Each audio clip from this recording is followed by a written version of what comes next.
Assalomu alaykum qadrli futbol ixlosmandlari. E'tiboringiz markazida futbol maydoni.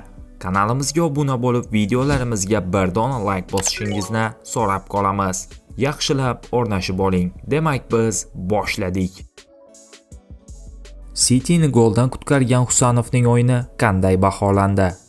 Angliya Premyer Ligasining eng muhim o'yini 33-turga to'g'ri keldi. Manchester City o'z maydonida musobaqa peshqadami Arsenalni qabul qilib, 2-1 hisobida zafar quchdi.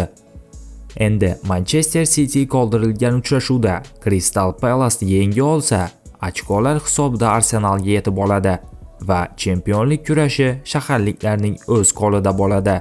Bu vaziyatda City ham, Arsenal ham ochko yo'qotmasligi hal qiluvchi ahamiyat kasb etadi. Husanovdan himoyada yana bir bor ishonchli o'yin bo'ldi va u to'p bilan ham ajoyib harakat qildi. U Arsenalning eng xavfli hujumchisi Kai Havertzni keng maydon bo'ylab ta'qib qildi. Arsenal forvardiga gol urish imkonini bermadi. Mutaxassislar Abduqodir Husanovni 7,5 ballga loyiq deb topishdi. Hamyurtimizga omad tilab qolamiz.